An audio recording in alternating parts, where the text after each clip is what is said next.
And just as we're going live, I just got a message from my daughter's power school to say that a grade that she had that was a 91 is now 100. So that's Hey, good. there you We're go. off to a good start.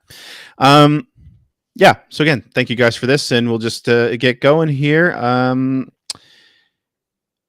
Hello and welcome to episode 816 of the Player One podcast for Tuesday, June 28th, 2022. I'm your host, Greg Stewart. Not with me, as always, are CJ and Phil, both of whom apparently had something better to do. God knows what that could be. A little bit offended, just going to say. But we have brought in two, I was going to say switch haters, but I don't think that's the right term. Is that not the right? People off the bench, I guess. I don't know. Maybe. Yeah, I don't know. Yeah, I think brought in like two players off the bench would be okay. The right thing. Yeah. All right, there we go. Anyway, one of them is has also previously been on the show. Bill Tucker from A Gamer Looks at 40. Welcome, Bill. Hey, thanks again for having me. It says CJ in the corner. It's so confusing. Greg, thank you so much for. I know. Greg, thanks so much for having me again, and I appreciate you calling me up for the minors. I appreciate it. To go with baseball analogies. I wouldn't say the minors. We were talking about your podcast just before the show, and I agree with all the nice things Chris said. It's a great show. Thanks, man. I highly recommend it. And of course, Chris that I'm referring to is Chris Alimo of Classic Gaming Quarterly, a YouTube channel that I've been watching for a long time, who has graciously agreed to jump onto the show as well this week. Welcome, Chris. Oh yeah, thanks for the invitation. Yeah, it's great to have you here. It's great to have both of you here. So, like I was saying before, we have a format that we normally follow that CJ runs. I am not nearly as militant about it, but normally we jump into a little bit of news. So you guys are both pretty retro focused on your podcasts and YouTube channels, and that's good because we got lots of retro news to talk about this week. So we'll start with something that's a little bit sad. Actually, not a little bit sad. It's a lot sad, but something worth bringing up is actually we found out this week that Bernie Stolar passed away at the age of 75. Who I don't know that the video game industry has thought too much about Bernie in the last 20 years, but I know old men like us who have been gamers since the 70s and 80s. Bernie was a big part of video gaming in the 90s. Of course, he was the head of PlayStation when it launched, I believe. And then left there and moved over to Sega. And in interviews, although I've seen it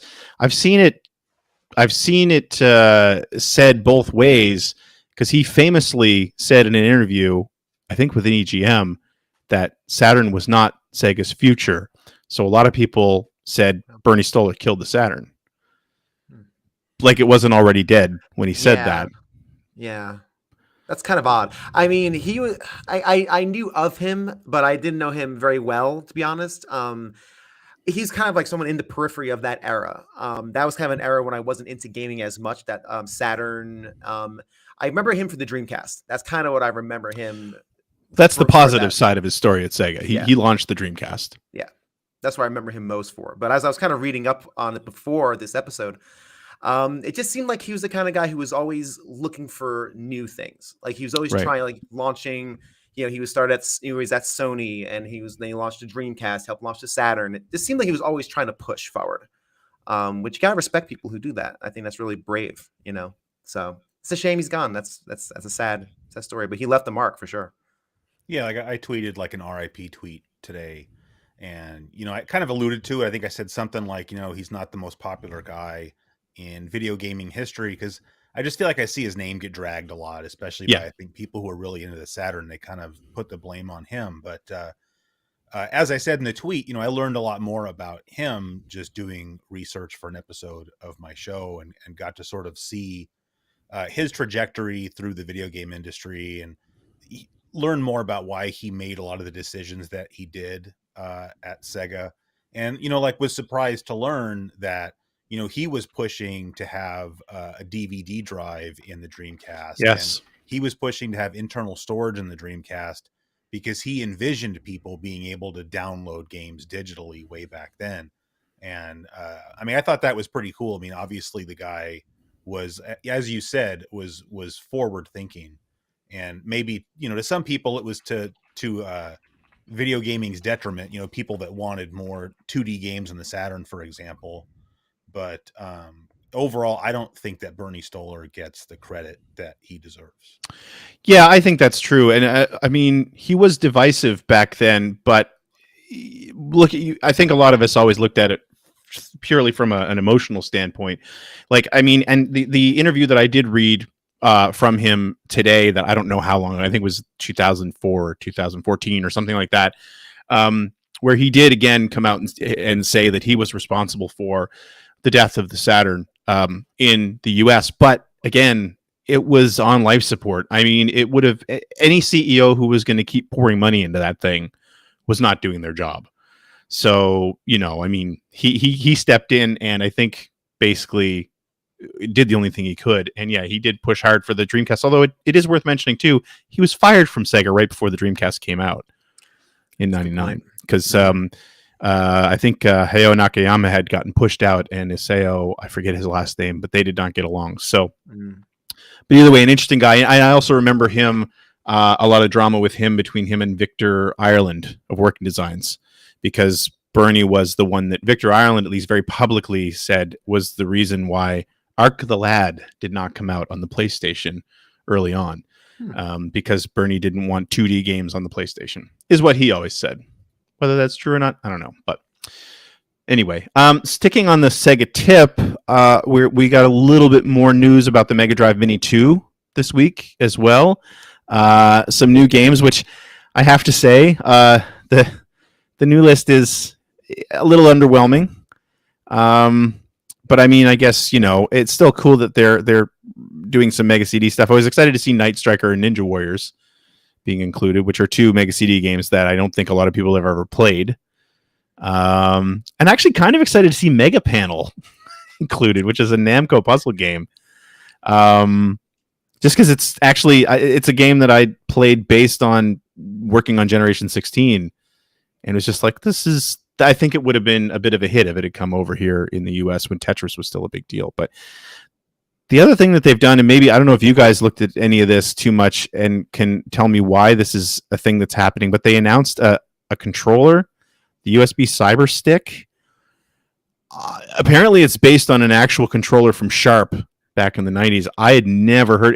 Was this a Mega Drive controller? No, I believe it was for the X68000. So okay. It's kind of funny because I was really hoping that I was going to come on here today and get some information. Going to be the one that learned like why this was a thing that was coming out. It definitely looks cool. And, it's USB. So I was thinking, you could use that for the Mister, but then I was like looking at it. I'm like, use it for the Mister for what though? Right. Yeah. I mean, it is analog. So, I assume, and again, I didn't watch the presentation. I assume it'll work with Afterburner 2 because Afterburner 2 does feature analog control. So actually, I have one of those crazy XE whatever controllers that you can. Have you heard of? You must have heard of those, Chris. Oh, you mean the handheld one? XE1AP, I think it is. Yeah. I don't have one, but those certainly look very cool. I splurged on one. Mostly because once I found out Super Monaco GP2 has analog control as well, I had to get one. So, and it plays really nicely, actually. So I'm assuming that's what that's for. But I mean, it's like $150 controller. So, which is crazy because you can buy like an original one for like $200. Oh, really? Is that so? I'm guessing it's probably better build quality, although I don't know that for a fact. Who knows? I cannot see spending $150 on a peripheral to play something. I just can't. That's just I don't know. That's a high bar. I mean, I don't know. It depends on what the something is. Like Afterburner 2 is not worth. No. Right, no. No. I mean, people spend that kind of money on like nice arcade sticks, right? Who are like really into like fighting games or something. Totally, and that I totally get. But this is certainly like a niche product at a pretty high price point. Yeah, it feels very similar to like the arcade stick that they brought out when they brought out the Astro City Mini, right? Because I think that thing was pretty nice, and you could use it for other games. You didn't just have to use it on Astro City Mini. Which, by the way, Chris, I'm going to just be sitting here pining for that Astro City that's sitting behind you on camera. Right, I didn't put it back there on purpose. Just man, I love that thing. I love that thing. But yeah, like it feels like that's the reason they're doing it. But I that one was clear why it existed, and this I'm not sure what the deal is with that. So we got a couple of Sonic origin stories in here as well, but I'm gonna leave that for what you've been playing. Really, the only other thing that, and by the way, CJ put together this whole list of news. I did not look any of this up. Thank you, CJ, for doing that. People in the channel are actually calling out peripherals like PSVR and dance pads for DDR as sort of things. Yeah. I was going to say, when you were talking, that somebody clearly has never played Steel Battalion. I've never played it. I've heard stories of Steel Battalion and its legendary controller. So never played it, but I definitely know of it, of course. The controller is more fun than the game. That's what I hear. I hear it's just this ridiculous monstrosity. So cool. Yeah, I had the chance to buy that whole setup at a used game store, like back before prices went crazy. And it's not a major regret of mine, but I kind of regret I didn't skip it because of the price. I think it was more just about the bulkiness of it. So I've still never played Steel Battalion. I bought it the day it came out, but I've never played my copy. I played it at work. I played it at EGM. I just loved the whole startup sequence because there's like 12 buttons you have to flip up before you hit start, and you have to like prime the engine. It's so cool, but the game itself I'm not into. That was also, for people who don't know, that was also the game that if you died, it deleted your save file on purpose. I didn't know that. I didn't know that. So there was an eject button on the controller, and if you were about to blow up, you had to eject. And if you didn't successfully eject, game save deleted. It was hardcore. Wow. That is harsh. You people think Dark Souls is hardcore. I was going to say the Dark Souls of tank games, I guess. I don't know. That's nuts. Wow. That's no joke. No, it was rough.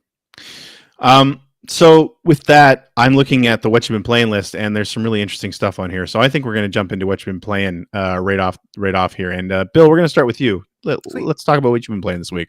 So I am slowly but surely stalking my way through Horizon Forbidden West. I really enjoyed the first one. I think it's really good sci-fi. I just think I'm aging out of open world games because I can't escape areas. I think I tweeted this a few days ago that my brain is saying you don't need to do every side quest. You don't need to do every side quest, but yet I do every side quest. I can't help it. And I don't know if the time tax is worth it anymore. I'm really enjoying it. The combat's fun, shooting robot dinosaurs. Why not? But I'm only about 10 hours in, and I haven't left that first area that I'm assuming is still kind of just a straight arrow, basically. So I don't know. I am enjoying it, but boy, it's just a lot. It's a big meal that I don't have time for these days. It's hard. And I got 2 kids, and they got swim practice and everything else. It's just it's the curse of being a 40-year-old gamer, with other responsibilities. It's not as easy as it was when I was 25, even 30. So I like it. I think it's cool. It's a very pretty game, but it is. I don't know if I have the time to really invest in it. I bounced off that pretty quick too, but I'd never really played the previous one, and we bought it for the show basically, and I played it for about probably 5 hours, and it was nice, but I'm kind of the same way. Like I don't think that I'm into those games anymore, at least not right now. Saying that, and then if they were ever to release Grand Theft Auto 6, I'd probably be there day one, but yeah, you got to kind of pick your battles on that one. Again, it's a very pretty game. It's beautiful. I mean, it's gorgeous. But again, it's just the time and the quests and everything else. I think I'm the same way. Siege, keep saying Siege. Your name is there. Sorry, Greg. I can't change that. By the way, people have been pointing that out. It's lettered, and then problem solved. I'm going to put a little piece of tape on my monitor that says Greg, so it doesn't confuse me. I'm the same way with Fallout. Like when a new Fallout game comes out, I am in, and I will sink the 100 hours. But I think that's like picking my spots, and I don't know if Horizon Forbidden West is my spot. And it's a shame because I paid for it and bought it. It's funny because I feel like I should be the same way with Fallout, because every time a new one is announced, I love the aesthetic of Fallout. Like I love everything about the game except playing the game itself. So I always like buy it and play it, and like I'm gonna love it this time, and I never do. But yeah. But like I said, new Grand Theft Auto, I'll be there day one. Yeah, I said Fallout, same thing. Yeah. And then I guess the other two I have were I fired up Chex Quest. There we go. Thank you. Yes, perfect. I'll screenshot that. Greg just put up a nice a handwritten letter that says Greg on it. So I will not be fooled again. I will not be fooled again. There. Thank you, Greg. Appreciate it. I fired up Chex Quest again. So one of my side shows, my podcast is called Tales of the Bargain Bin. It's about games that usually my brother and I received as kids that we didn't ask for from well-meaning family members who just didn't have the Christmas list. So they just, why spend $60 on Super Metroid when, Tasmania is 15 or we have Super Metroid at home. Right, exactly. I'm sure Bill's parents got him Super Metroid. And so it's a fun series. It's a half an hour. It's a little quick appetizer between the main shows. And this most recent one was with my brother-in-law. And he suggested Chex Quest. And because growing up, he really didn't have, his parents weren't really affluent enough, or even they were frugal where they didn't buy him a lot of games like everybody else our age probably. So when a new game comes in a cereal box that you didn't expect, yeah, of course you're going to play Chex Quest. Why not? And I ran through it. I tried to play the original off of like a browser extension, and it wanted me to use arrow keys for like the turning, and I'm like, no, oh, that's old school. That's I still every now and then I want to play because that's how I played Wolfenstein. See, and Doom. I could not make my brain work, so I fired up the HD remake, which is available on Steam for free game. I sat down to play for like 20 minutes. That's all I really give these games for the sideshow. An hour later, I turned to my wife, who was thinking, I'm like, Jam, I'm still playing Chex Quest. What's wrong with me? Would you please stop me? I don't know why I'm playing this. It's goofy. You spend an hour. It's fine. It's just a Doom. What are they called? WADs? Is that what it's a Doom WAD, it's just a Doom WAD, right? I can see why you'd be playing it after an hour. I mean, it's still Doom. And I brought it up to on the recording from yesterday, where I recently played through original Doom, again, just for fun, because I got it on Steam, $5 for 80 games kind of thing. And Doom is still fun. Like regular vanilla Doom is still a blast. Yeah. And this is just non-violent Chex Quest corporate sponsored Doom. So why not? And it was really great because it gave, I think, kids whose parents are probably, not too jazzed about them playing a game like Doom, a chance to play non-violent first-person shooter, and it's not a bad one. It's fine. So I had a good conversation yesterday about Chex Quest. That was a fun little blast to the past playing that game. Nice. And then speaking of the other game from this past week was Turok, because we are currently in the midst of the summer sale on Steam. In one of my recent N64 episodes, Turok came up a lot. It's a game my brother played a ton. I didn't play a lot of. Turok was super popular when it came out on the N64. Yeah, surprisingly so. I remember none of my friends growing up were really that into it, but apparently it was a big deal. I mean, my brother played a ton of Turok. And I didn't remember too much. So when it came on sale, they have a remastered version on Steam as well for Turok. I don't $25 like it. I sure $5 like $25. They wanted $25 for it. When I first looked it up, I'm like, I don't $25 like Turok. No, I sure do $5 like it. So of course I picked that up on the Steam sale. And it's so much better. Yeah, go ahead. Sorry. Is that Night Dive Studios? I don't remember who redid it. Because there's one company, I think that's the company that keeps doing all the, like they did Doom 64 and all those other remakes. Yeah, I picked up 1 and 2. So I guess like 1 was like $4, the other was like $5. Like that's a perfect price. So are they still on sale? Do you know, or I think they might be. It was as of yesterday. So I've actually never played a Turok game. So really? Yeah, they're worth playing. I mean, I remember working in the video rental store when that came out, and it just there first person shooters we weren't inundated with them on consoles at that point, which I think had a lot to do with it. And it's just a cool license, I mean, you're running around shooting dinosaurs. What's not to like about that? Yeah. It's what's surprisingly Night Dive did that big remaster. And what's surprising about Turok is it's shockingly, I wouldn't say shockingly, but surprisingly violent for an N64 game.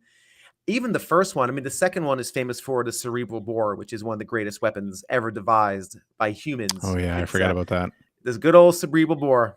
Every conversation I had about Turok, cerebral bore came up. But even the first one, depending on where you shoot the your human enemy or a velociraptor, they're like holding their necks with blood spurting and dying in different ways based on how you murdered them. And it was like, oof, dang, dang, Turok, going full So out edgy. there, so edgy. And again, it was of the era. Everything had to be edgy. Everything had to be 85 physics of your limbs falling off. It just of the time, but it just surprised me. I was like, wow, that's a Nintendo game. That's so interesting to me that one of you has never played Turok and the other one has played Turok for the first time. Now, I just didn't have a Nintendo 64. I was a PlayStation guy, and like I didn't get an N64 until like I don't even know when, like 2005, 2006. And wow, I wasn't worried about playing Turok by then. So no.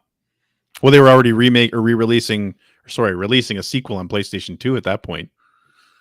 But terrible sequel. I hadn't played the original, so I'm sure if I had tried that, I would have just, I would have been lost as far as the plot lines go. Yeah. Well, I don't think there's much. Why? Yeah, I don't think the why is important in Turok. What's my motivation? There's a weird lore in there, but I really couldn't tell you. My brother played Turok 2. That was when we had it home, and we played a ton of Turok 2. Is it? It's a comic book, isn't it? It's based on a comic book. Yes, it is. Yeah. So yeah, the games really don't go into it. The third game, Turok 3, which we also had, that tries to expand the lore because Turok is not a person. It's like a designation. Like you are the Turok of this clan, and kind of like Black Panther. Like you are the Black Panther. Yeah. And you have these descendants, and I don't know, whatever. Just give me more dinosaurs to shoot.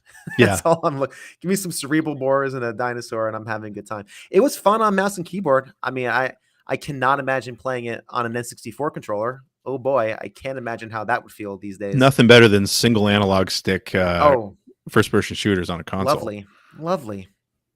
So, yeah, it's interesting. It's a cool game. I enjoyed my 45 minutes with it. Will I fire it up again? I don't know, but if I get a wild hair one day, maybe I will. $5 at $5, 45 minutes is fine. Yeah. Yeah. It was definitely a good investment for that time. Nice. Yeah. That's been my week. Very cool. Chris, what about you? What have you been playing? Well, first of all, I just got to say I've never played Chex Quest. I'd never even heard of it. So it kind of blew my mind when you said someone did an HD remaster of it, because I didn't realize that it was just a Doom wad. And the first thing that popped into my head was that would be like if someone took the Burger King Xbox 360 games and released like 4K versions of Sneak King. Yeah. Yep. As far as what I've been playing, so for kind of the reasons that you talked about, Bill, I don't really play modern games too much, not because I'm like a retro grouch and I don't want to play modern games, but like most modern games are just time sucks. And I just know like a game comes out and I'm just like, oh man, that looks so cool. But I know that if I start playing it, it'll suck all my time away as time sucks do. That being said, you're catching me on a good week because, with Shredder's Revenge coming out, I set up my Switch so that I could check that game out. And I actually streamed. It was funny. I streamed it like the night that it came out or whatever. It was like a Thursday or something. And I streamed it that night. And like, I even made sure to put, in the video description, like, this is not sponsored. I didn't get like a review code or anything. Because for some reason, people are like really concerned about that. And I'm just like, no, dude, I just like pre-ordered the game like 2 days earlier or whatever, And it's funny because, someone saw me streaming and said something about how like, wow, this is quite the marketing campaign they have. And it's like, no, man, it's like, do you live in a cave? Like, this is like one of the biggest releases if you're, a retro gamer that's come out in like a long time. But, as somebody who didn't really mess around too terribly much with the older Ninja Turtles games, I'm still just like hugely impressed with Shredder's Revenge. And I've been enjoying it a lot. I haven't actually finished it yet. I've been just playing it in like little spurts. I think I get like, okay, I beat like a couple of levels like in story mode. I'll shut it off because I'm like, I don't want to beat it too fast because I know the game is not too terribly long. And the other thing that kind of stuck out for me as far as that goes is like the night that I did the live stream of it, I played the game for like 10 minutes before I started streaming. And I said, okay, well, I told the audience, I was like, okay, we're going to play it in arcade mode because I don't want to play story mode because there's going to be like spoilers. Maybe I have no idea. And so we'll just play it in arcade mode. And I didn't realize, it seems to me like the only difference, I don't really understand this. Probably more than there must be more differences than that, but I just felt really like hard, isn't it? Way harder in arcade mode. But I don't understand because arcade mode and story mode both have difficulty settings. So I don't know, whatever. Weird. So because I played it and I was like, man, this game is pretty hard. And then after the stream was over, maybe the next day or something, I started it in story mode and I was like, man, this game's like way easier now. I think in arcade mode, isn't it that it won't save your progress or something like that? Like that's definitely true. Yeah. Yeah. So I think that's the main, that and the difficulty are the main difference. Cause I think the challenge in arcade mode is to like 1cc it or something like that. Yeah. Which I don't know how you would ever do, but yeah. Well, since you bring that up, I'll go out of order for the games I've been playing. Just because it's also a beat 'em up and it's also a game that I can't 1cc. Is I played through, I don't know why all of a sudden, but I played through Streets of Rage 2 again the other day. You never need an excuse to play through Streets of Rage 2. Well, no, that's true. But I'm saying I don't know what made me do it. I just like, I'm gonna play some Streets of Rage 2, and for the life of me, I cannot beat that game on one credit. Really? And I don't know what it's the last level that gets me. I got to the last level, and like when the level started, I had like 3 extra lives, which is I know if you're a seasoned player, you would start the last level with more than 3 extra lives, but I was not able to do that. And, and I had a full health bar and I was like, okay, I think I'm in pretty good shape here. And by the time the game was over, I had to use 2 continues. So I don't know. Brutal. Well, I mean, it's just like, I don't like to watch. I know I could just go watch, like a playthrough from like Nintendo Complete or something. And I would learn, but I don't know. I'm not saying that's cheating, but to me, it feels like cheating. Like, I want to figure out myself, like how to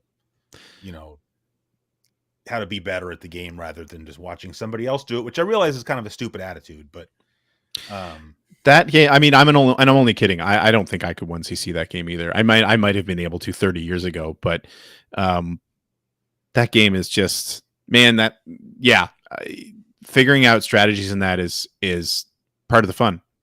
And that game still 30 years later has like ruined me for so many beat 'em ups because I want them to play like that game. Yeah. And so few of them do. Yeah. Right. I'll skip talking about Arnold Palmer tournament golf because nobody wants to talk about that one. But going back to modern games, when PGA 2K21 or whatever got announced, I was really excited to get it. And I think when it came out, I feel like the reviews were kind of like, and so I didn't get it right away. But then it got, the price dropped down to like $20 or whatever at Target. Mm-hmm.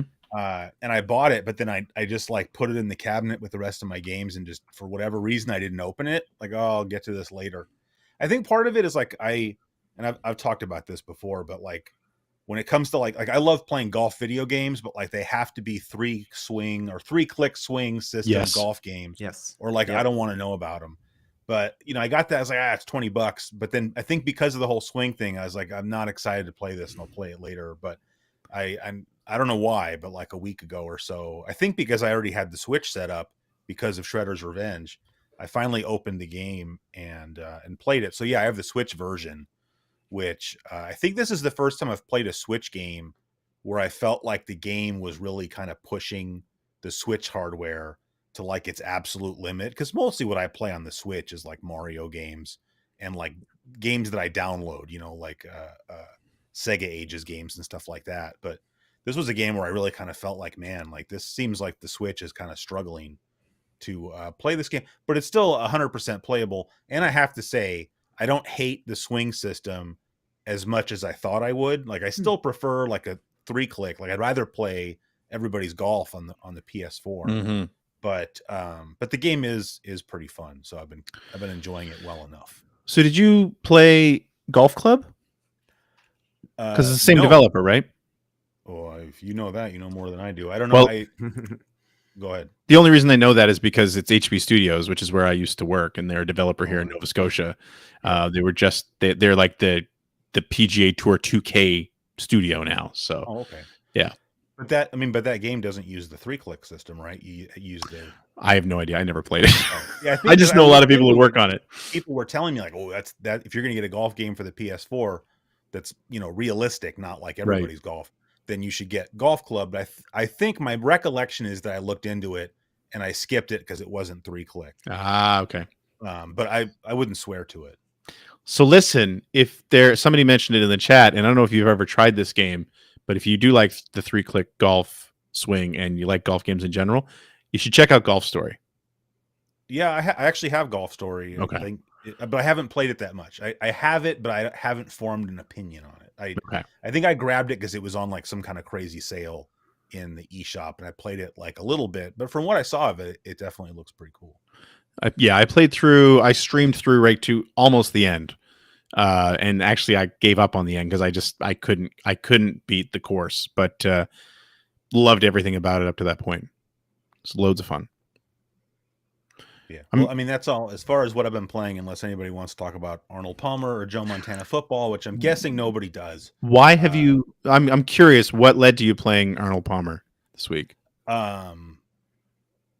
I don't know what specifically did. I uploaded a video to my side channel talking about Arnold Palmer the other day. It's kind of my favorite golf game on the Genesis. Like, I freely admit the PGA Tour games are far better games. And if you're looking for like a golf sim, those are totally better games. But I feel like Arnold Palmer, like the presentation and whatnot, makes you think that it's like a simulation style golf game. But it's really not at all. I think it's a very arcadey style game. It's much more forgiving.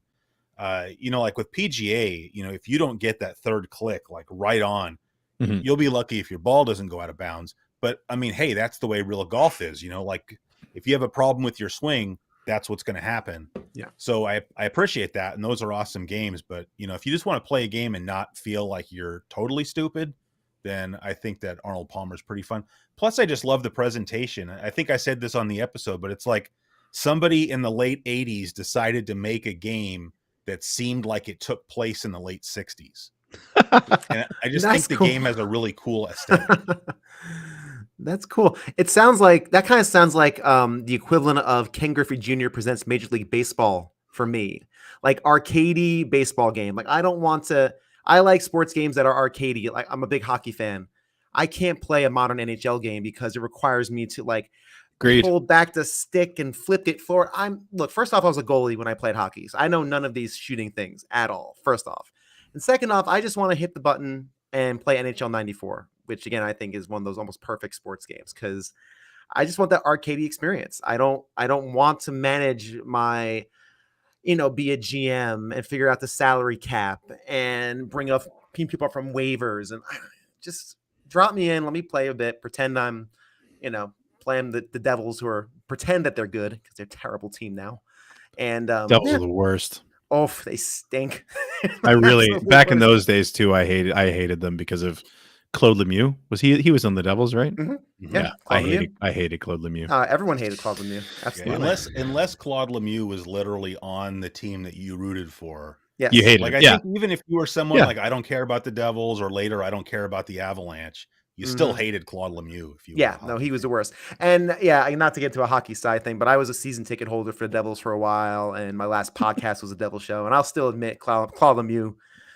Yeah, no one should like Claude Lemieux. That's like he was like the Brad Marchand of his time.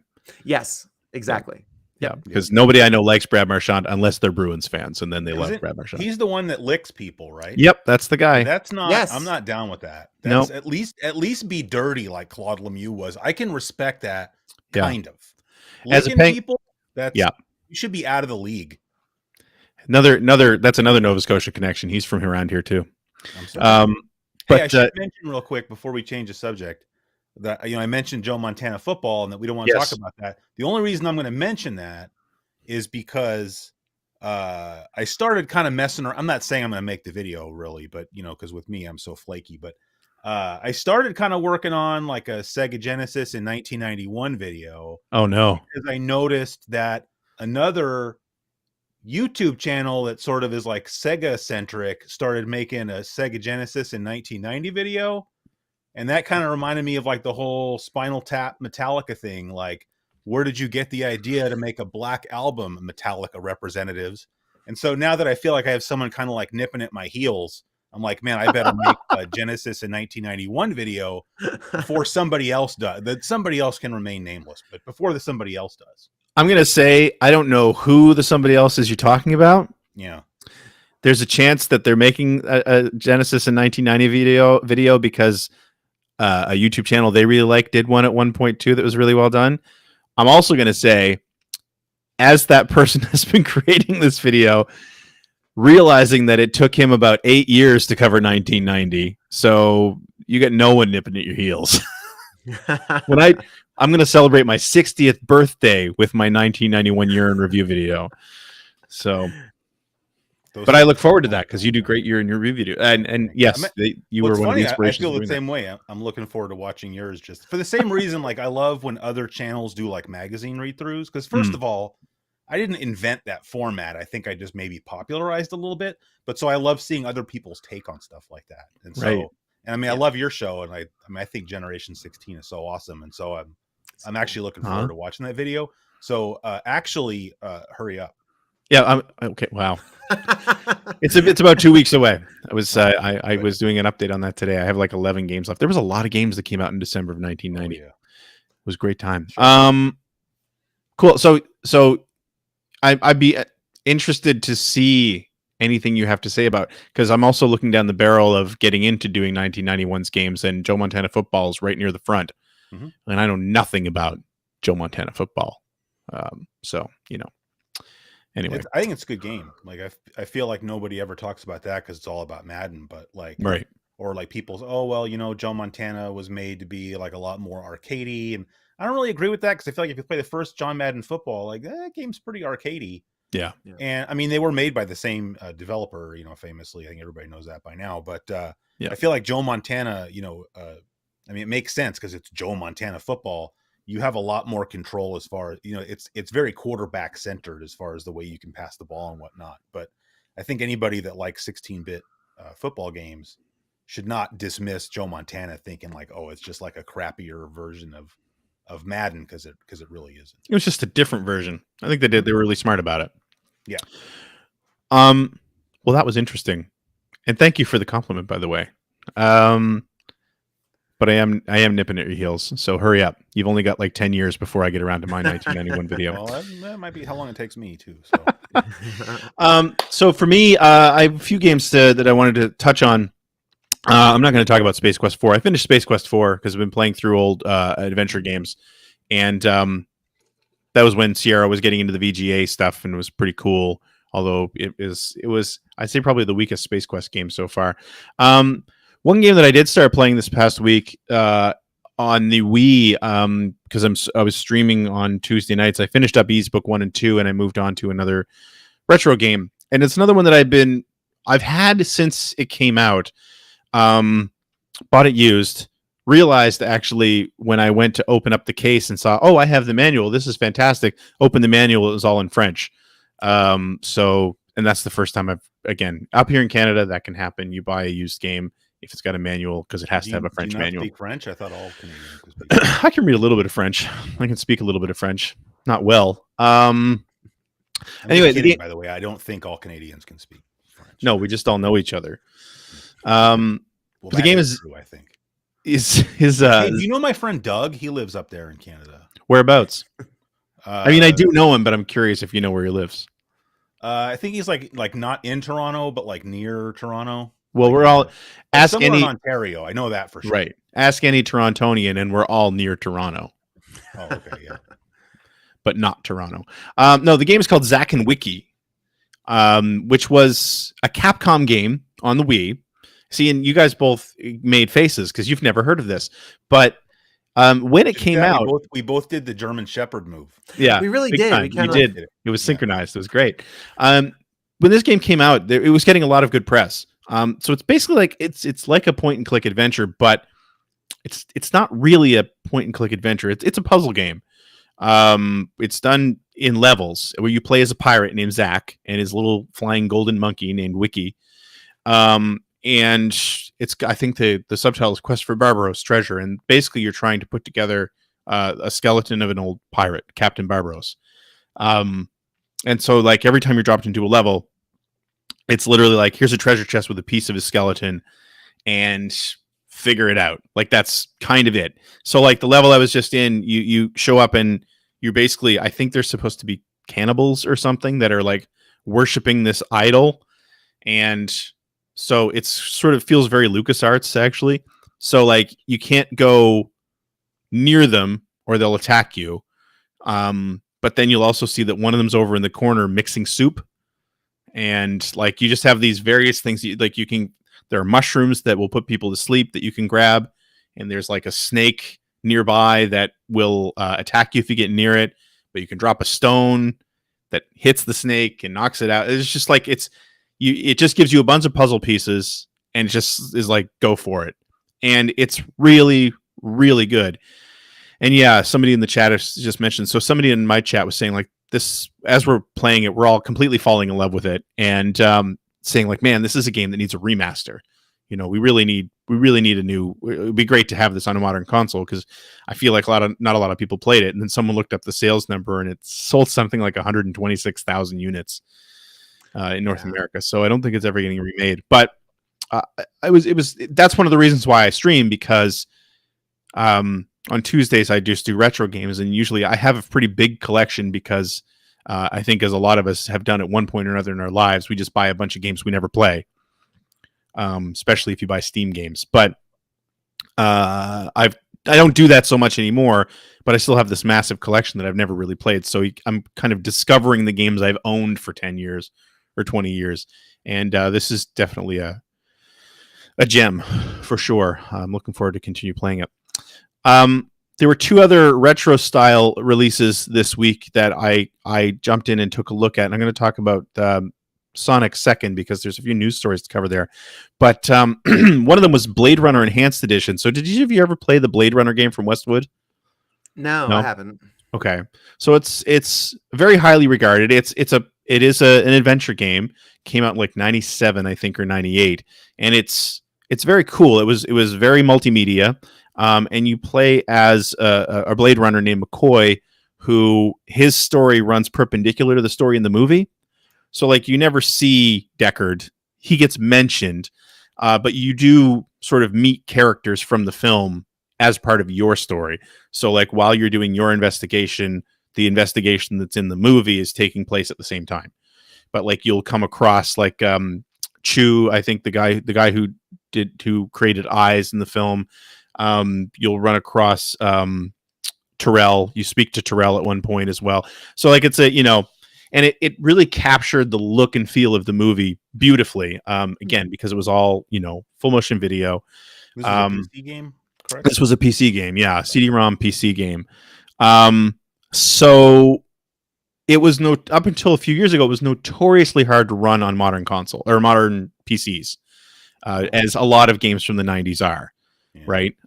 So you had to jump through this ridiculous number of hoops to hopefully get something running. A few years back, a few different companies, I think, got together and actually got it running on ScumVM pretty well, and actually put it up for sale on Good Old Games. But at the same time, Night Dive Studios, who we talked about earlier, had also announced that they were remastering Blade Runner and going to release it sort of, across multiple consoles and PC. So anyway, that happened this past week.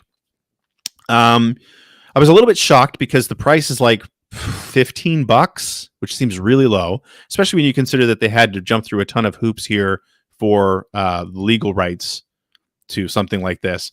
And it almost shadow dropped. It was like, Blade Runner's out. Like there was a ton of hype for it like a year ago, and then it went quiet, and then suddenly it's like, wait, I can buy this now. When did this? There was no announcement. It felt like there was no announcement, no hype anyway. That's a little suspicious. Yeah. Well, for good reason. It's really not well. It's not well done.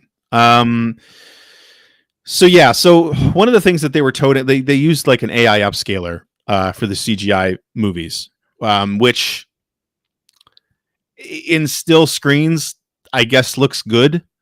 But when you see it running, it looks very similar to like when you buy a new TV or you go to your mom's place and she has a TV and she never turned off the smoothing. She watches and I'm saying that because that's what my mother is like. She has the smoothing on for everything, and you walk in. Tom Cruise saying that you're not supposed to use right? smoothing, yeah, exactly. I bet you she would though. I should tell her that he said that. Old ladies love Tom Cruise. They absolutely do. As soon as Top Gun came out, my mother was like, "Are you going to see Top Gun? Can you take me? I want to go see Top Gun." What can I say? But yeah, so the cinemas are like that. They look, because they're running at 60 frames per second, but they weren't 60 frame per second videos. And the other thing is of course, if you've ever seen Blade Runner, one of the draws of Blade Runner is like it's sort of this dark, gritty, 2019 future LA. It's always raining. There's smoke everywhere. Like there's, it's smoggy and everything like that. Well, the AI upscaling process kind of cleaned all that up, so it doesn't look like Blade Runner anymore. And it didn't animate that well to begin with, but now that it's been smoothed out, it feels worse. And then of course, the thing too is when you're in actual interactive scenes, they didn't. It's like your character's like moving over movies, like video clips that are looping for the most part. So those are still in 4:3. Those aren't at a higher frame rate. So it feels even more jarring that you're going from these 60 frame per second, 16:9 CGI videos to these 4:3. They feel really low frame rate. I don't know what they are. I feel like they're lower than they were. And then on top of that, the other thing is of course, if you think about it, the griminess and the smoke and the fog were kind of, working in tandem with video artifacts that you would have had from games back in the late 90s to blend in the interactive characters, right? Because like the interactive characters that your main character and the ones you can talk to are all built with voxels. And so like all that grime and all the artifacting kind of helped to blend them into the background, and it looked pretty natural. It doesn't look amazing by today's standards. So now, because they've smoothed everything out, they literally looks like they've just run a filter over the whole thing. The backgrounds, the interactive characters stick out like a sore thumb at all times. So it does not do the game any favors, and it's got a lot of crashing issues and a lot of control issues. I don't think it came with a digital manual. I can't find one with my copy anyway, so I have no clue what's going on as far as like shooting and things like that. So all in all, yeah, it was shadow drop because it was a mess, I think. Yeah. It's interesting what you're saying about the AI upscaling, just because just coincidentally, I've just started messing around with AI upscaling, although images, not videos, just because for my show, like a lot of times I'm looking for pictures of this, that, or the other thing. And a lot of times the only option you have are like these really low resolution pictures or worse, with pictures with a lot of like compression, artifacting and stuff. And one thing that I very quickly learned, I think AI upscaling can be very cool. Like I've gotten some pictures that really didn't look good where I've made them look great, but you're 100% correct that, AI upscaling makes the pictures look like too good. Yeah. Because, everything gets smoothed out too much. And so what I've learned is like, yeah, go ahead and AI upscale. But after that, you need to apply some effects to the picture to make it look more like, add back some film grain and stuff like that. Yes. And that's the kind of thing. Cause I know, like, I know someone that kind of works in the, TV industry, and he says they use AI upscaling for a lot of stuff for video. Really. But I think that, those are people that have the resources and the know-how to say, yeah, we're going to AI upscale, but then we're going to do some other digital, processing to it so that it doesn't look like exactly what you just described. Right. Yeah. Cause that's just it. Like the cleaning up the artifacting just made everything look too clean. And the upscaling also smoothed out a lot of places that were supposed to have texture. Because again, the world's supposed to be so run down, right? It's sort of that classic sort of sci-fi look. Same thing with Star Wars, right? Where everything just looks run down, which is why the prequels look so terrible, because everything looked like it was built in a computer.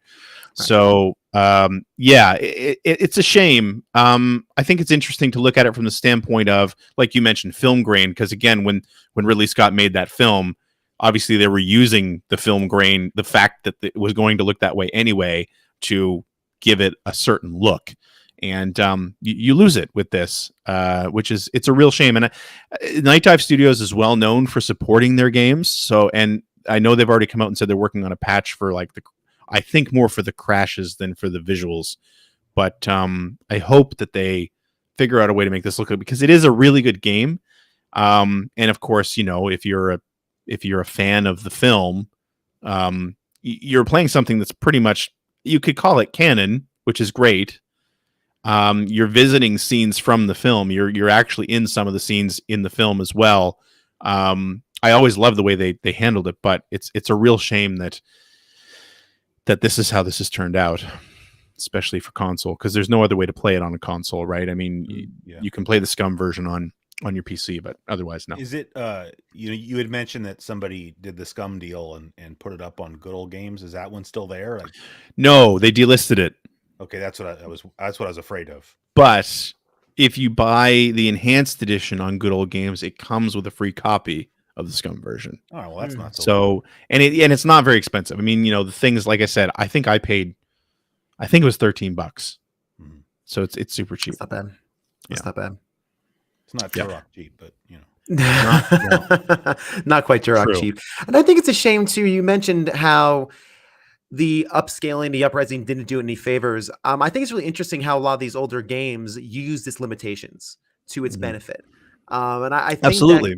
And I think that's really, I think a lot of people, and maybe developers too, when we try to clean things up, you clean them up almost too much, and you lose that artistic intention, which was, hey, you know, this thing's going to run at 20 frames per second, but let's make it, or have this grain and have this, let's use that to its advantage, as opposed to kind of smoothing it out. You know, people make the same argument, right, about playing, like, for instance, Sega Genesis games, you know, pixel perfect, because they're, you know, certain, like, you know, the waterfalls in Sonic is an example that gets used a lot, because like they don't look right anymore. Right. Or I mean, you can even go a little further than that with things like items that are meant to flash and like on CRTs, where they would use sort of the image retention that's natural to a CRT. I always go back to Pac-Man on the 2600 because it's such a great example of that, where it's like, you know, if you look at, it's a terrible game that I absolutely love, but if you look at, you know, there are 4 ghosts on the screen, but it's actually one sprite that's hopping to the different paths, which if you're playing it on a modern display, is very obvious that that's what's happening. But if you were playing it on a CRT in 1982, it looked like there were 4 ghosts there. They were flickering a little bit, but they were there. You know what I mean? So and kind of like what you were saying too, like I think back to like one of the things that I absolutely love is the fact that a lot of digital pictures, full motion video games, are being remastered and re-released by Screaming Villains. I think is doing the main ones, like Prize Fighter's coming out, which I'm super stoked for because I loved Prize Fighter. But it's like I love seeing those games with without the limitations of like the Sega CD where I first played them. But do they ever not look? I'm not going to say they don't look as good, because that's a stupid way to put it. But they look like what they are. They look like they're, you know, straight to video, low budget.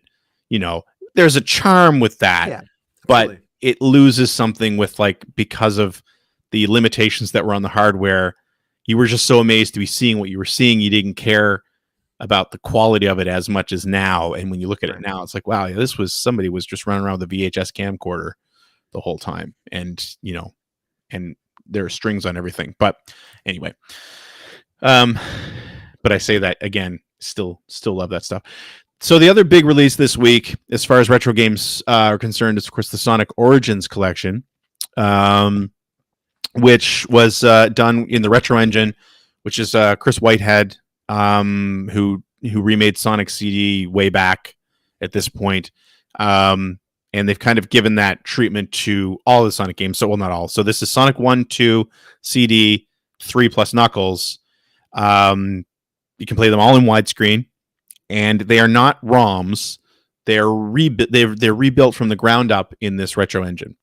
So it's been a little bit of a divisive release, I think, for a lot of different reasons. One major one being that the developer, I'm trying to find the right screenshot here. So one of the key developers was Headcanon, and a representative from that company has come out and said that they're not happy with how the games turned out. They are a little buggy, I have to say, but I find it really interesting that they would come out and be really public about this. It seems like a strange thing to do for a contractor, personally, but yeah, burning a bridge. I think it feels like it. Probably not going to work with Sega again after that, but maybe they'd already decided like we don't want to work with Sega again, so I'm going to go ahead and speak up. That's kind of save face a little bit, kind of get some of the blame or so at least public perception off of us. That way, you know, we get our next gig, we can at least say, you know, a lot of this stuff wasn't our fault. Right. It's hard. I feel even after all that, I mean, so I've played through Sonic 1 and I finished Sonic CD this morning, and it's a little, I don't want to say buggy. It doesn't feel buggy to me. I think it's sort of a natural differences based on the fact that this is a rebuild, right? But it's little things, and a lot of the stuff I find is probably not even going to be noticed by most people, but I find it noticeable because, like, as an example, the first Sonic, I mean, I've played through that game so many times over the last 30 some odd years that it's muscle memory at this point, right? So, like, I'm expecting things like in the labyrinth zone when you push the little green blocks into the lava. You know, in the original game, if you just keep pushing in the direction you're going, Sonic will just continue to walk and get right on that block. And in this game, he stops for an instant, right? There's just a little hitch in his animation, or like stuff like that. Or I also find that his collision box, I think, is a little bit bigger than it was in the original game. Like just little things like that I feel like if you're not massively familiar with the old games, you're not really going to notice it. I will say that the biggest thing that I did notice when playing through that is that they changed the way the air bubbles work anytime you're underwater. It takes longer for the big bubble that you can breathe in to render, so you actually always have to hop up to it, and there are actually points in the game if you're in a low ceiling that it won't render until it's already too high up to reach, which turns some of those areas really hairy. But I mean, for the most part, they're well done. You know, it's fun to play them in 16.9. They made some interesting changes to some of the bosses because of that. You know, like the first boss, if you remember in Sonic, you have the two platforms on either side. You're kind of used to letting the border of the screen stop him when you jump onto them, and now of course you can just overshoot the platforms completely and land back on the ground. Like little things like that you have to be aware of, but for the most part, I think they're pretty well done. And one of the things that I was really happily surprised about is they actually have new animated intros and endings for every game. Oh, okay. Which I was not expecting. I'd be more like excited to see that. Like, I haven't bought the game. I haven't played the game. I think it's cool they did that, like you just said, but like I already have all those games. And it's like $40, which I understand. If you've never played any of those games, maybe that's a great way to play them. The stuff you just said about like the muscle memory issues in Sonic 1 would drive me crazy, just knowing myself. Right. But I did see like screenshots and whatnot of the animated stuff, and it looked really, really cool. Yeah, I didn't know how any animated stuff, and I'm actually the exact opposite because growing up, I never had a Sega anything. I've said it a number of times on my show. I was Mr. Nintendo, you know, corporal in the Bit Wars, that whole thing. But so I never really played the Sonic games as a kid. I've only completed Sonic 2. I've never even finished another Sonic game. So I wonder how I would feel as someone who's not terribly familiar with the franchise. I've played them, but never to the point of completion. I wonder how I would feel about Sonic Origins just as somebody who doesn't really have that muscle memory. I wonder if I would even notice or if it would feel more natural to me than it would maybe someone who's very experienced. I think it's built for you. See? There you go. And Chris, what you said, I agree. And this game was bought with show funds. I would not have purchased it myself. For exactly that reason. Not because I think they weren't done well, but because I own, especially the first Sonic, so many times over. Yeah.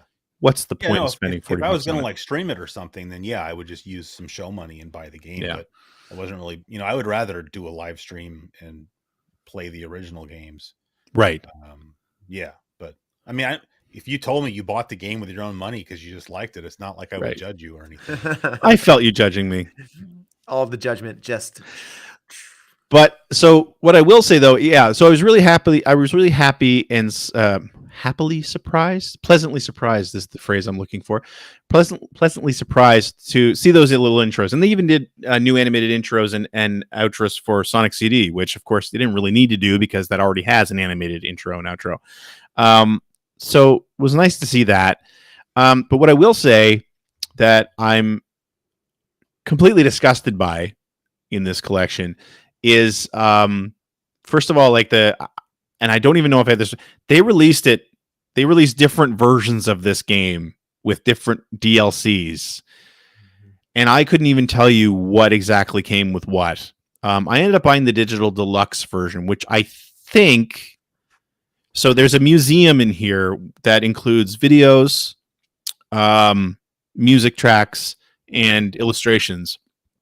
And there's like a standard, when you go in there, there's like a standard tab where everything's either unlocked or it's unlocked via, as an example, those videos. All of the opening videos for the games are unlocked automatically. All of the ending videos for those games are unlocked when you complete the games. Makes sense, sure. Right? Totally cool with that. But then there's like a premium tab. Everything in there is locked, and it's locked behind a virtual currency. But as far as I can tell, these are coins. And as far as I can tell, you can't buy them. These are earned through play. So when you play the anniversary editions of these games, which is 69 editions, you have unlimited lives. And lives in the game have been replaced by coins. So when you collect 100 rings, you earn a coin. When you know what I mean? Like anytime you would have earned a life in the game, you earn another coin.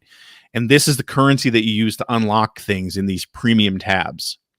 And I mean, there's some cool stuff in there. Like the first thing I unlocked was like a symphonic version of like the Sonic medley from the end of the first game, which is great. It sounds fantastic. But this is what you're disgusted by is that you have to play the game to see the stuff in the museum. I know, but okay, so there's more. There's more to this. I think the Capcom Generations games on the Saturn and the PlayStation do that. There's more to this. Okay, so I assumed.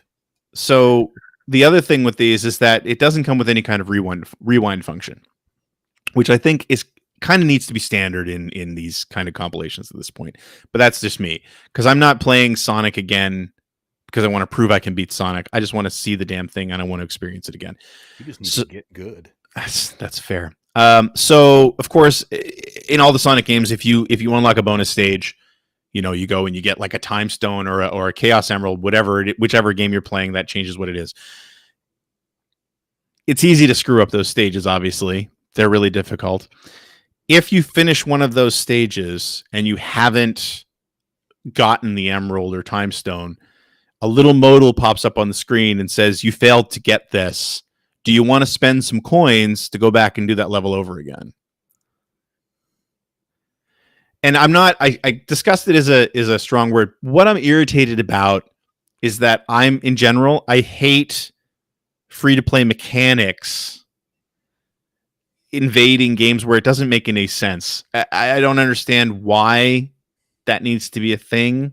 That's all and I believe the other thing that irritates me is that I think the stuff that's in those premium tabs, I already paid more money for anyway. Like I already paid over and above what I would have paid for the collection to have access to that stuff, but now I need to go in and get access to that stuff. Oh, I thought what you were saying is that if you had the premium collection, that stuff was just already unlocked. No. You're saying you still have to go like dance when they grind their organ in order to get. All right, yes. Yeah, I don't know if I would say disgusted, but that's not cool. It's rather annoying. That sounds really annoying. Yeah. If you pay extra for the thing, you expect to have all the things unlocked. And yeah, I guess I want to say I can see where they're coming from, but I really can't, because like to your point, Greg, why make you jump through? Why include extra friction to get things you paid for? Right. Really, I guess that's the question, right? Like, even with this coin system, I guess the incentivization, that's not a real word. Incentivization. It should be. Yeah. You know what? It is now. I wouldn't have questioned it. Excellent. Well, hey, I'm going to go register incentivification.com. The incentivification of that particular mechanic may be, hey, keep playing it. Let's get more. That's exactly what it is. Right? Keep playing, and you can unlock these things. But I'm with you. If I'm paying extra, I don't want to jump through those hoops. Just give me the things I wanted, right. or do other ways of incentivizing play, I'm curious though now, because you made the comment, Greg / CJ, about the rewind feature. Yeah. The which, I mean, I'm not super into that, but I get what you're saying. But do you think that like the Chaos Emerald, like I'm thinking specifically of like Sonic 1 with the Spinorama stuff there. Do you think that you should be able to use a rewind feature in there? Yes, I do. Now, stay with me here. The reason why is because I would rather that players have that option. Again, because these aren't new games, right? Yeah. I already proved to myself that I can beat Sonic 30 years ago. Yeah. I just want to go back and relive some memories. I'm not necessarily. I think a lot of people for these collections, a lot of old people, are there to relive and have like a nostalgic experience. So it's kind of like, I guess, the same thing I would say for like the Sega Ages release of Phantasy Star. Yeah. Right? It's like, if you want to play it the way it was and you want to do the 30-hour grind, you can do that. But if you just want to experience what the game had to offer, flip this switch, and now we've removed 20 hours of grinding. You know what I mean? Like, that's the way I feel about these retro compilations. And I know that that's debatable, but either way. I mean, what you're saying, I think it would be cool maybe if you could at least go into the game settings and turn that on or off. Right.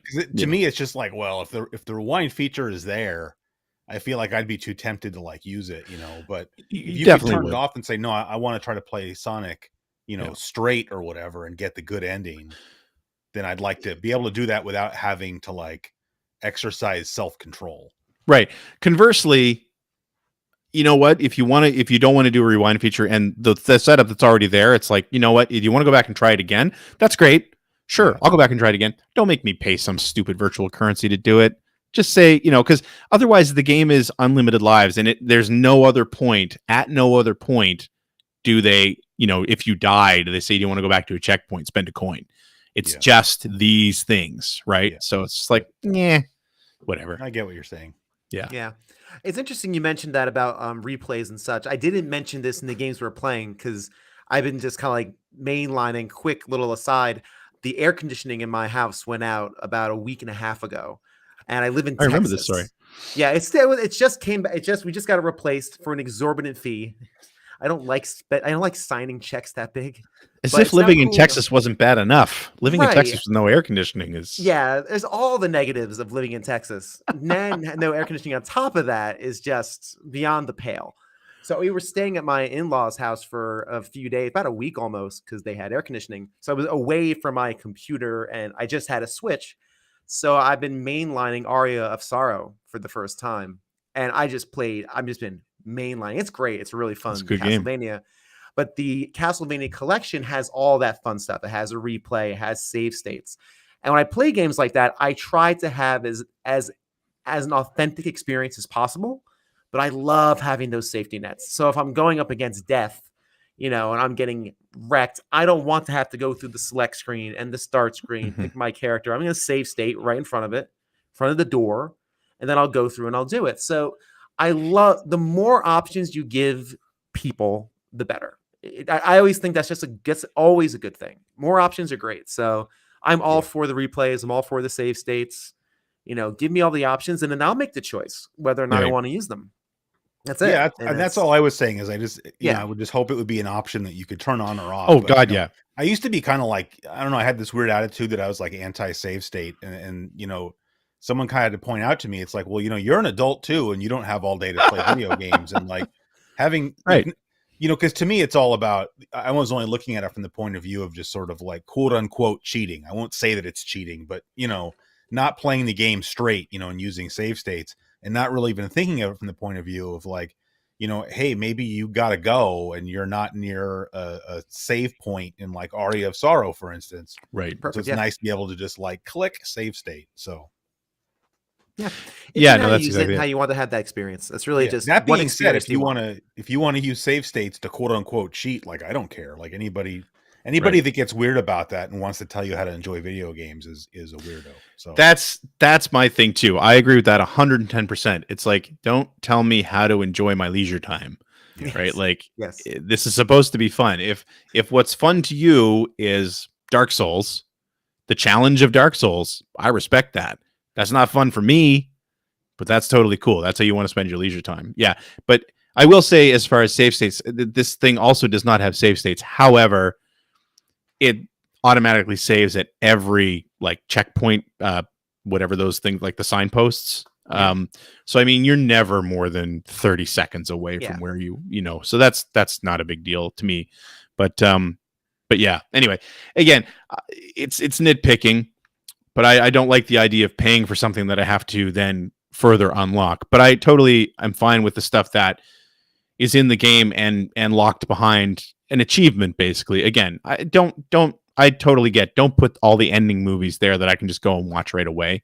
Sure, make me finish the games. That's fine. That makes perfect sense to me. So, but other than that, it's just weird because I feel like, as we all do, like I remember, what was that? I think that was like the PlayStation 3, Xbox 360, era or whatever generation, when all of a sudden we had like these achievements in video games. Mm-hmm.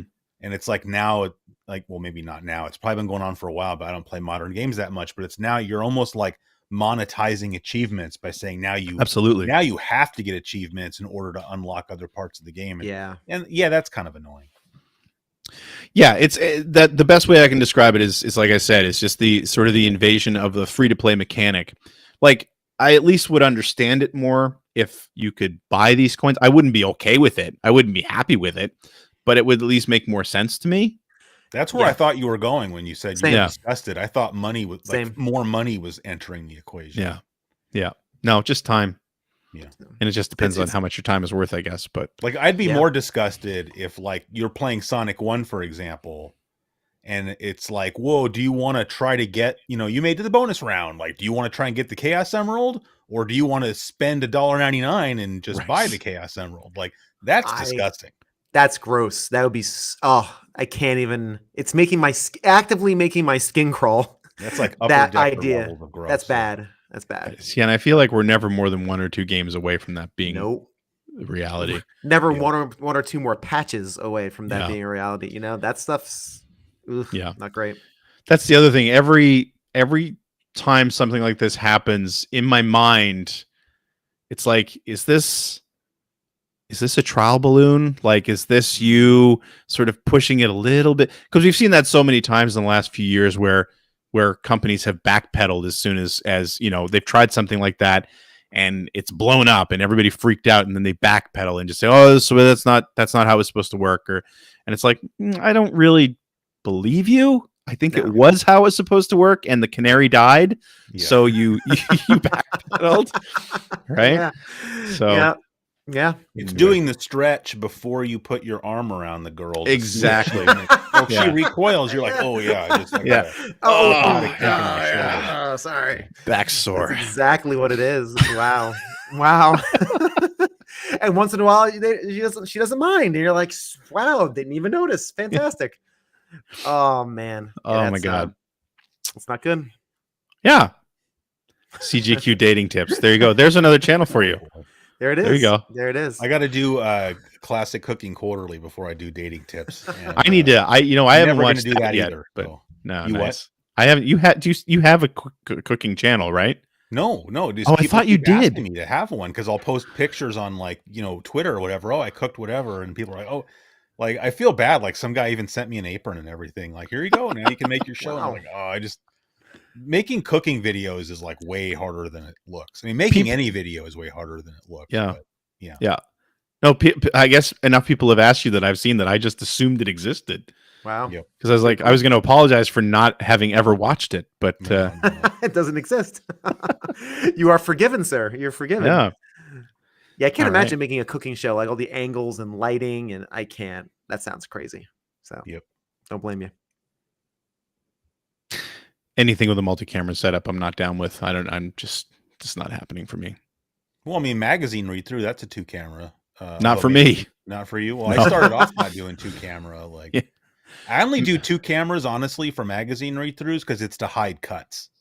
You know, yes. Like, I'd say like those magazine read-throughs, I probably cut a third out of those videos, and without 2 cameras, you can't hide what you cut out. You know, although you could do it with gameplay footage, I guess too. But that's where I totally know what you mean. But no, for me, because I don't have a good camera setup, it's literally my iPhone on a tripod sitting over a desk, and that's it. So people are just going to get what they get. But you know, and the sun coming in the window. That's my lighting setup. So, dude, that's the way I started doing those, and I still think it was the best lighting I ever had. Is just doing it right in front of a big window. No glare. That's the nice part. Yep. Listen, guys, I think that's a show. Because we're pushing an hour and 20 here, and now I have to try to remember what CJ says in the outro every week. Yeah, I think we're good. I'm not going to get into tweets this time, but we'll do tweets next week when CJ and Phil are back, and then CJ can deal with it. So that is our show for this week. Thank you so much for listening. If you would like to learn more about this show, please head to www.playeronepodcast.com and check out our blog and stuff like that. And also, if you would like to hang out and chat about this show with us and our fellow listeners, please look up the Player One Podcast Discord channel. We have lots of cool channels and discussions in there, including a racing channel where we talk about our Gran Turismo 7 series. Chris, I keep trying to entice you to come and do that. But I have Gran Turismo 7. Well, that's which system does that even run on? I don't even know. Oh my God. Is it 4 or 5? I am going to ask you, since you're here though, what the hell's going on with Ferrari? Look, first of all, I'm just going to put my cards on the table and just be honest and say that I haven't been paying as close of attention to F1 this year because I'm still very, very salty about how the season ended last year. Because I was like sitting in first class on the Octa champion train because I want Lewis to be the Octa champion. And it's fine that he didn't get it, but it was just like the way it happened was just like it left a bad taste in my mouth. Right. Well, I know you're a Ferrari fan. Well, I'm not. I mean, I have a Ferrari shirt. I have a lot of F1 shirts, but it's just Ferrari being Ferrari, man. Like the fact that anybody is surprised by like anything Ferrari does, especially if it's like screwing up strategy, is like, that's 100% on brand for Ferrari. So I don't know why not you personally, but just anybody. I don't know why you're shocked about that. Like, I'll tell you, I'd be more shocked if they came out and did like immaculate, pit stop strategies and whatnot and won a race. It'd be like, whoa, like what? Somebody must have gotten fired last week or something. But yeah. No, I'll tell you, I'm never signing a Ferrari driver again on my fantasy league. The second I signed Leclerc, he just kept wrecking out over and over again. Yeah, they're the worst. Did you see Ferrari. where he crashed Niki Lauda's old car in the? Yeah. Oh my God! Like if I had been Mattia Binotto or however you say his name, I would have fired him on the spot for that. Surprised Niki Lauda didn't come back from the dead. Monaco, we don't stick you in Niki Lauda's car and have you crash that. I watched the classic Monaco race last season, and someone else wrecked. It wasn't Niki Lauda's car, but somebody else wrecked a classic, like a 1970s F1. And I'm like, how?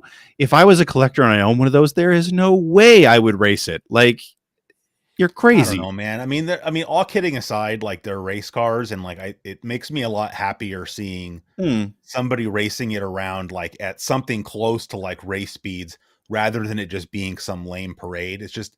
And it's not like they can't fix it, but it hurts to see that anyway. Right. I'm looking at that as somebody who looks at the amount of money that it would cost to buy and fix one of those as an unattainable sum. I realize the people who own those, it's a drop in the bucket. But anyway, since you're here, I wanted to talk about F1 for a second. Yeah. I don't know what else CJ says. I'm just going to say, thank you for joining us. And if you want to check out the show live, we broadcast to YouTube, Twitter, Facebook, and Twitch. Just look us up on those platforms, P1 Podcast. And if you have like what you've heard and you would like to support the show monetarily, you can do that by heading to patreon.com/P1 Podcast. where if you are a supporter of the $5 variety, you will get access to our after show every week, which I haven't asked you guys if you want to stick around for. We can talk about that off air, though. So yeah, please consider supporting the show. It pays for things like this Melon app service and keeps the servers up, and allows us to do things like spend $40 on Sonic Origins when we wouldn't normally spend $40 on Sonic Origins and other games that we can play here. So please consider supporting us that way if you so desire. Bill, thank you for being here this week. Yes, really thanks for appreciate having that. me. Yeah, I really appreciate the invite back. I must have done okay enough the last time around. So it may be that we just want to be on your show a little bit more, but can you let the internet know where they can find you? Yeah. So the name of my show is A Gamer Looks at 40. In case you're unaware, it's a retrospective of the history of video games as told through the stories and recollections of everyday people who've lived it.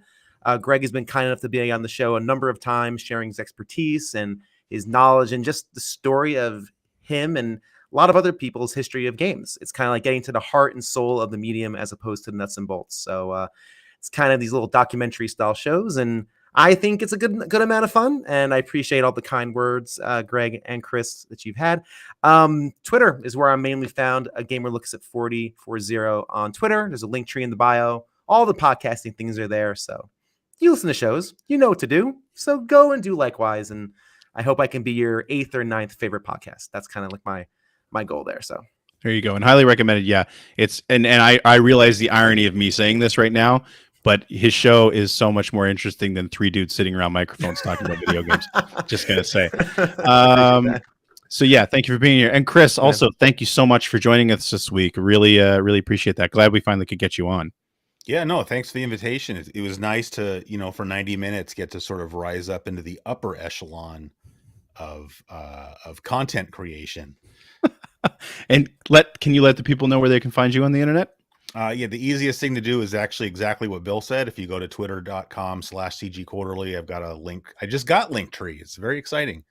There's a Linktree link in the bio, which just means that if you click on that, it'll take you to a page with lots of other links to things like my 2 YouTube channels, and I don't even remember what else, but yeah, it's all there. Yeah, and again, going to recommend Classic Gaming Quarterly. I steal ideas from there all the time, so really love that. And CGQ Plus, again, I'm not one to sit and watch videos of somebody just talking into a camera for an hour about sort of random subjects, but Chris makes it interesting.